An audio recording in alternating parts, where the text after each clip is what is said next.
These MCs are cold as hell.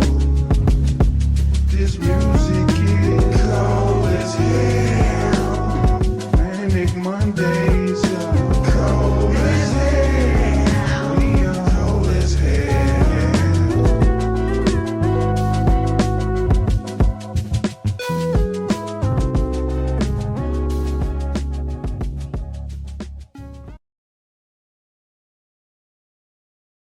You're tuned into Cold as Hell TV, where history breathes through blood, money, and power.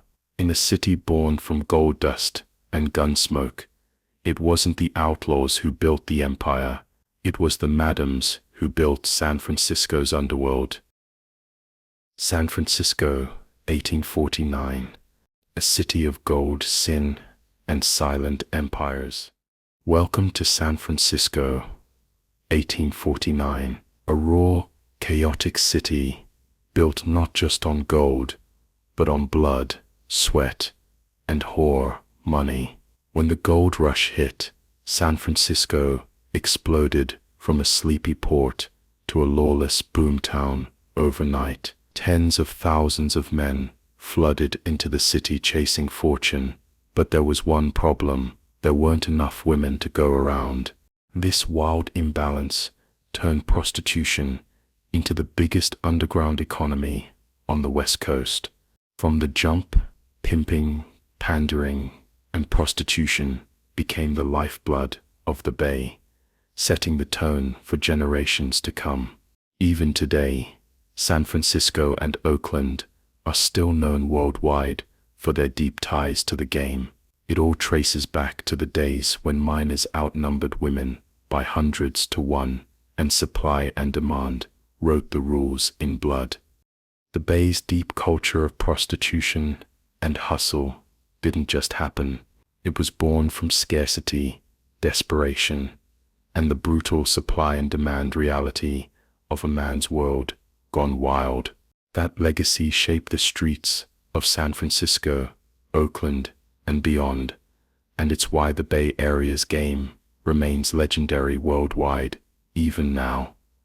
Gold built the city, but it was the women, the madams, and the game they mastered that kept it alive.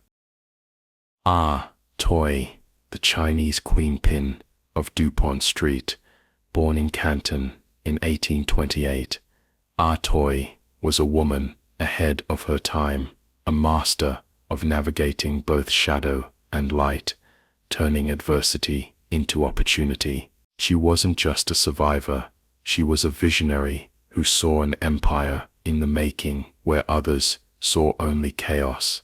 Her journey to San Francisco in 1849 wasn't just about escaping a life of poverty, it was about rewriting the rules of the game. The gold rush had set the stage for something bigger, a lawless frontier, a new world where power was forged in the underbelly of society. And Toy, she wasn't just playing the game, she was rewriting its rules.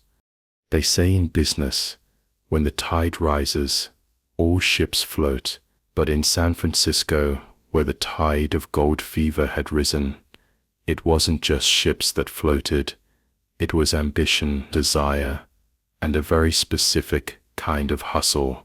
Toy, unlike any other, understood that it wasn't just gold that mattered in the rush for power, it was access, and she had the key.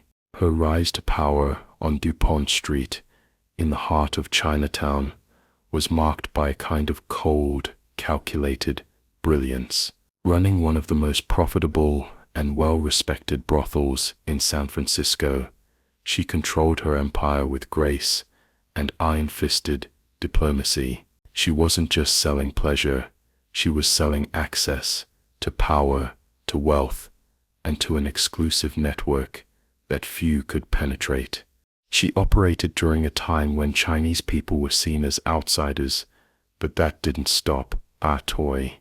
In a city where laws were as flimsy as the paper they were written on, she found a way to navigate the legal and social systems, turning the obstacles into opportunities. When the wind blows, the grass bends, she would say, knowing when to be flexible and when to stand firm. Her dealings with the Tongs, the powerful Chinese organized crime syndicates, were legendary. Ah Toy was never afraid to wield her influence to protect her empire and her business. In fact, she mastered the art of negotiation with both the Tongs and the city's elite, ensuring her place at the top. For years, she was one of the most powerful women in San Francisco's underworld, and her wealth was unmatched by many of her contemporaries. The money she made in her prime was staggering, with estimates ranging from $1 million in the 1850s, which would be around $30 million today, to even more. Her brothels were the epitome of luxury and exclusivity, catering to the wealthiest and most influential men of the time. It was said that she could pull strings with ease, turning powerful men into mere puppets in her game. And just like the richest entrepreneurs of today, she had an uncanny ability to turn her hustles into something that would outlive her time. But even the greatest empires faced their day of reckoning. In 1857, the city passed laws that banned testimony from Chinese people in court, further isolating her and her business. The winds of change were blowing, and Ah Toy, ever the savvy operator, saw the writing on the wall. She slowly faded from the records, retiring from the game and moving to San Jose. There she lived out her remaining years in relative obscurity. But as she grew older, the fire in her never truly dimmed. By the time she passed away, at the age of 100, Ah Toy had not just survived, she had thrived, turning a life of hardship into an empire that few could have ever dreamed of. She had built something that would echo through history, and though she may not have gotten the recognition she deserved in life, her legacy remains to this day.